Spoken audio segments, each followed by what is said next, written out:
Hello and welcome to World in 5. The government of Zimbabwe has with immediate effect banned people under the age of 30 from driving public service vehicles in a move aimed at addressing the rising number of fatal accidents and recklessness on the roads. This means all kombi and bus drivers should be 30 and above from the previous age of 25, as authorities seek to ensure that only mature and experienced drivers operate public service vehicles.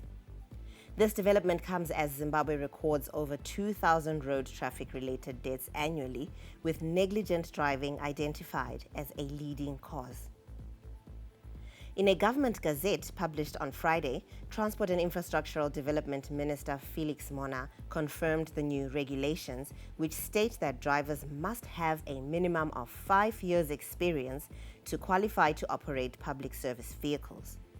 Meanwhile, the regulations also exempt drivers aged 25 to 30 who had been already authorized to drive passenger public service vehicles to continue operating.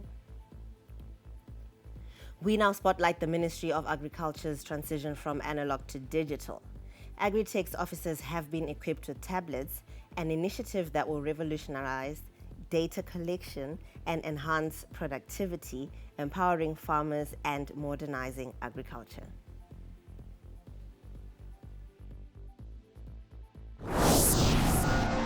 From analog to digital. That is the direction that the Ministry of Agriculture is taking as it tries to connect all Agri-Tech's officers on one system as they carry out their day-to-day business. 24-year-old Hazel Chakawia from Manicaland, a deep tank attendant, is delighted with this technological advancement. But tablet unenge uchigara uinaro rinenge riri rako unotikipa pari safe ende unenge uchiziva ndere kubasa haritambisi information inenge iri uchigona kurichengetedza ende zvinenge zvava easy ukasvikawo padeep tank wakutotanga kutoenta kuti ningi ane mahefers akati ane maoxens akati. Abraham Chapanduka, an extension officer, expressed optimism about the new tools, highlighting the challenges of manual data entry. Challenge yakanyanya kukura yataisangana nayo ndekumaintain stock card registers. Tinoreva mazita emafamasi nezvanenge zvichiitika mumatanga avo. Zvinonetsa kumaintaina tichishandisa mabhuku mazihombe ekudhara asingatokwani mubhegi. So with these tablets tofunga kuti akukwanisa manje tinongoshandisa tablet irori kure kukeep my records are up to date every month. Zvaitinetsa kuti tichitakura mabhuku.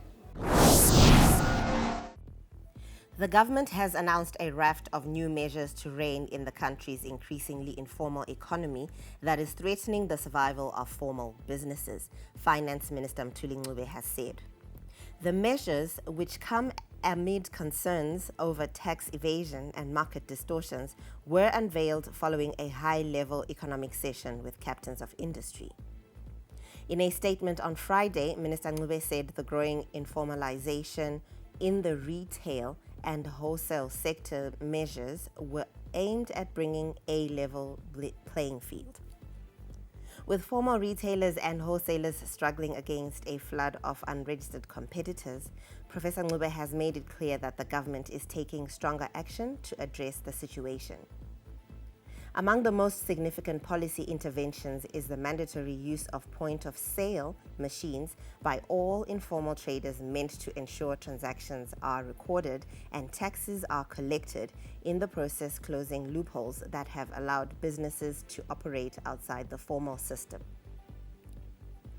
Another measure is discouraging manufacturers from doing business with informal traders. He said some manufacturers have been opting to supply their goods directly to the customers and informal retailers, bypassing wholesalers and retailers, which is compromising their operations. He said there was need for the establishment of a domestic interagency enforcement team to enforce compliance in the informal sector. And that's all we had for you on World in 5.